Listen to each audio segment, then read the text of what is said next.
দক্ষিণ এশিয়ার রাজনীতি আবারও উত্তপ্ত।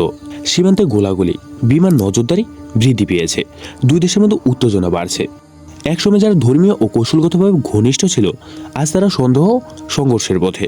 প্রশ্ন একটাই, যদি পাকিস্তান ও আফগানিস্তানের মধ্যে পূর্ণমাত্রা যুদ্ধ শুরু হয়, তাহলে কে কতটা শক্তিশালী, কার সামরিক ক্ষমতা বেশি, কারা অর্থনীতিতে বেশি দিন টিকতে পারবে এবং বাস্তব যুদ্ধক্ষেত্রে কী ঘটতে পারে।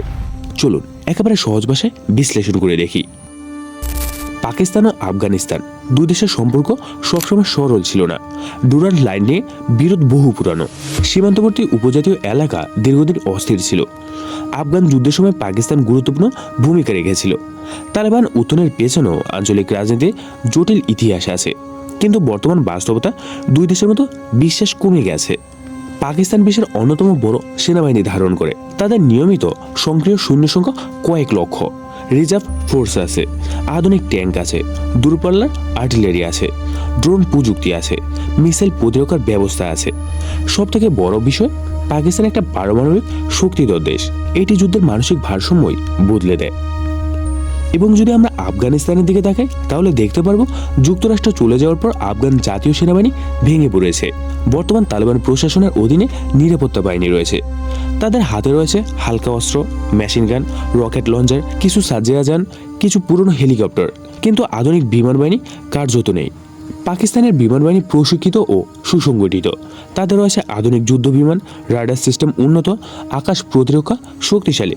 আফগানিস্তানের কার্যকর যুদ্ধ বিমান প্রায় নেই বললেই চলে। যদি আকাশ নিয়ন্ত্রণের প্রশ্ন আসে, পাকিস্তান শুরুতে এগিয়ে থাকবে।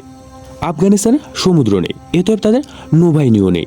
পাকিস্তানের নৌবাহিনী রয়েছে, যদিও এই সংঘাতে নৌবাহিনীর ভূমিকা সীমিত থাকবে।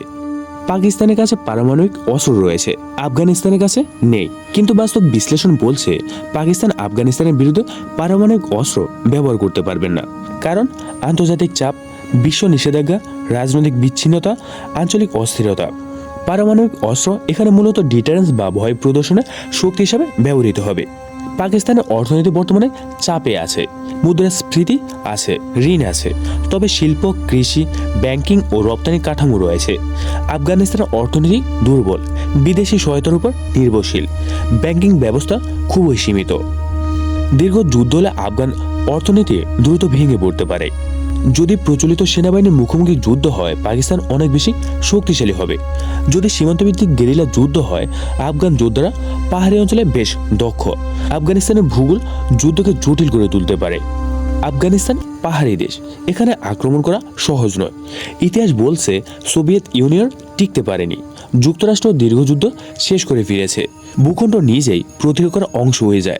যুদ্ধ শুরু হলে চীন নজর রাখবে, ইরান উদ্বিগ্ন হবে, মধ্য এশিয়ার দেশগুলো অস্থির হবে, জাতিসংঘ হস্তক্ষেপের চেষ্টা করবে। এই অঞ্চল ভূরাজনৈতিকভাবে অত্যন্ত গুরুত্বপূর্ণ। যুদ্ধ মানে শরণার্থী সংকট, খাদ্য সংকট, স্বাস্থ্য সংকট, শিক্ষা বন্ধ। দুই দেশের মানুষই ক্ষতিগ্রস্ত হবে। স্বল্পমেয়াদী প্রচলিত সংঘাতে পাকিস্তানি সামরিকভাবে এগিয়ে থাকবে এবং দীর্ঘমেয়াদী অপ্রচলিত যুদ্ধে পরিস্থিতি জটিল হবে। আফগানিস্তান সরাসরি দখল করা প্রায় অসম্ভব। পূর্ণমাত্রা যুদ্ধের সম্ভাবনা খুবই কম, কারণ দুই দেশই জানে যুদ্ধ হলে ক্ষতি হবে উভয়েরই। সীমান্তের সংঘর্ষ হতে পারে, কিন্তু পূর্ণাঙ্গ যুদ্ধ রাজনৈতিকভাবে ঝুঁকিপূর্ণ। সামরিক প্রযুক্তির দিক থেকে পাকিস্তান এগিয়ে, বিমান শক্তির দিক থেকেও পাকিস্তান স্পষ্টভাবে এগিয়ে আছে, পারমাণবিক শক্তির দিক থেকে পাকিস্তান এগিয়ে আছে। এবং যদি গেরিলা অভিজ্ঞতার কথা বলা হয়, তাহলে আফগানিস্তানের শক্তি বেশি। ভূখণ্ড প্রতিরক্ষার দিক থেকে আফগানিস্তান শক্তিশালী। অর্থনৈতিক দিক থেকে পাকিস্তান তুলনামূলকভাবে শক্তিশালী। কিন্তু শেষ সত্যটা হলো, যুদ্ধ কখনো স্থায়ী সমাধান নয়। দুই দেশের ভবিষ্যৎ নির্ভর করছে কূটনীতি, সংলাপ ও সংযমের উপর। দক্ষিণ এশিয়ার স্থিতিশীলতার জন্য শান্তি অপরিহার্য।